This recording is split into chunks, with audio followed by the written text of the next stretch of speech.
बिस्मिल्लाहिर्रहमानिर्रहीम। अस्सलाम वालेकुम। पीस नॉलेज टीवी में आप सबको खुश आमदीद। वालेकुम अस्सलाम। आज हम जिन हस्ती के बारे में बात कर रहे हैं, हज़रत सैयद अबुल हसन अली बिन उस्मान अल हजवेरी यानी हज़रत दाता गंज बख्श रहमतुल्लाह अलैह, उनकी ज़िंदगी और ख़ास तौर पर उनसे जुड़ी करामात के हवाले से कुछ गुफ्तगू करेंगे। ये मालूमात हमने मुख्तलिफ मुस्तनद ज़राए से जमा की हैं। जी बिल्कुल। और देखिए, आपकी शख्सियत ऐसी है कि सदियां गुजरने के बाद भी लाहौर शहर बल्कि पूरा बरसगीर आपके रूहानी फैज़ से मुनव्वर है। सही। तो आइए उन ज़राए की रोशनी में आपसे मंसूब कुछ अहम मशहूर करामात पर बात करते हैं। नंबर वार चलते हैं ताकि आसानी रहे। जी ज़रूर। पहली करामात जो अक्सर सुनने में आती है वो किबले की सिमत दुरुस्त करने वाली है। हाँ, वो मस्जिद वाला वाक़या। जी वही। जब आपने लाहौर में मस्जिद तामीर करवाई तो कुछ उस वक्त के उलमा या शायद कुछ दूसरे लोगों ने किबले की सिमत पर एतराज़ कर दिया। अच्छा, एतराज़ हुआ था? जी।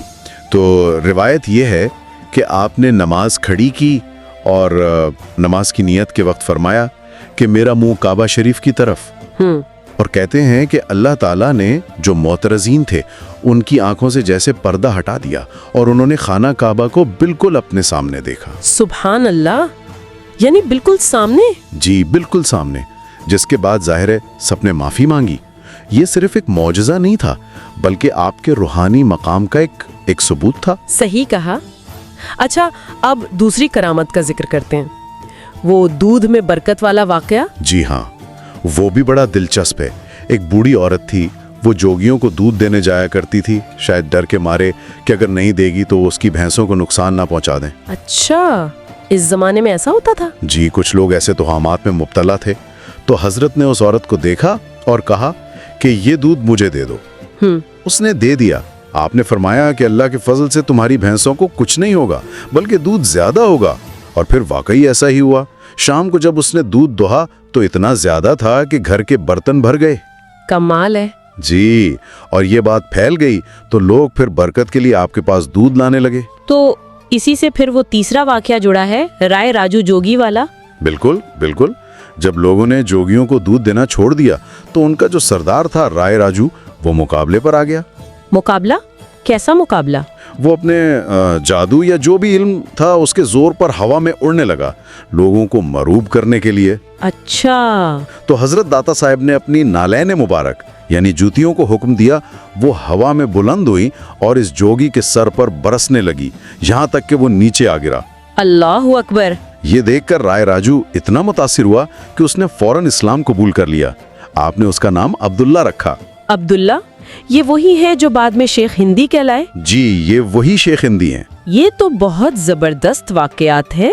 अच्छा, चौथा वाकया जो जराए में मिलता है वो बुत के चोरी खाने का है। जी, एक रिवायत है कि आप एक मंदिर के पास से गुजरे और वहाँ एक बुत था। आपने अल्लाह के हुक्म से उसे चूरी यानी रोटी का चूरा खाने को कहा तो वो खाने लगा। बुत खाने लगा? जी, रिवायत यही कहती है। और ये देखकर वहाँ मौजूद बहुत से हिंदू मुसलमान हो गए। यानी आपकी तबलीग का एक अंदाज ये भी था? जी, ये आपकी रूहानी क़ुव्वत का मज़ार था। इसी तरह पांचवा वाक़या है लाहौर के हाकिम का। वो आपकी तबलीग से कुछ नाखुश था। अच्छा, हाकिम वक्त? जी, उसने सिपाही भेजे कि आपको शहर से निकाल दें और आपकी झोंपड़ी को आग लगाने की कोशिश की, लेकिन आग लगी ही नहीं। उल्टा उसी हाकिम के अपने महल में आग भड़क उठी। उसे लगा कि यह हजरत की नाराजगी का नतीजा है। तो फिर? तो वो भागा आया माफी मांगने। आपने माफ कर दिया तो महल की आग बुझ गई। वो हाकिम भी फिर मुसलमान हो गया। ये वाक़यात तो आपकी रूहानी अज़मत और असर और रसूख को जाहिर करते हैं, लेकिन आपका इल्मी काम भी तो है, कश्फुल महजूब। बिल्कुल, ये बहुत अहम नुक्ता है। आपकी शख्सियत का एक पहलू ये करामात और रूहानी तसर्रुफात हैं, तो दूसरा और शायद ज्यादा पायदार आपका इल्मी काम है। कश्फुल महजूब फारसी में तसव्वुफ पर लिखी गई बुनियादी किताबों में शुमार होती है। बुनियादी किताबों में? जी हाँ, ये सिर्फ वाक़यात नहीं, इसमें तसव्वुफ के नज़रियात, इस्तिलाहात, अमली पहलू सब पर बड़ी गहराई से बात की गई है। आज भी तसव्वुफ को समझने के लिए इसे पढ़ना लाजमी समझा जाता है। तो गोया आप अजीम सूफी और एक बड़े आलिम दीन भी थे। बिलाशुबा आपकी शख्सियत में ये दोनों पहलू कमाल के थे। आपने लाहौर को सिर्फ रूहानी मरकज ही नहीं बनाया علمی مرکز بھی بنایا۔ صحیح۔ تو خلاصہ یہ ہے کہ حضرت داتا گنج بخش رحمت اللہ علیہ ایک ہمہ جہت شخصیت تھے، ایک روحانی پیشوا، ایک مؤثر مبلغ اور ایک بلند پایہ مصنف، اور آپ کا فیض آج بھی جاری ہے۔ جی بالکل، آپ کا مزار آج بھی لاکھوں لوگوں کی عقیدت کا مرکز ہے اور آپ کی کتاب رہنمائی کا ذریعہ ہے۔ ناظرین، آج کی اس گفتگو پر آپ کی کیا رائے ہے؟ کیا آپ ان واقعات کے بارے میں مزید جانتے ہیں؟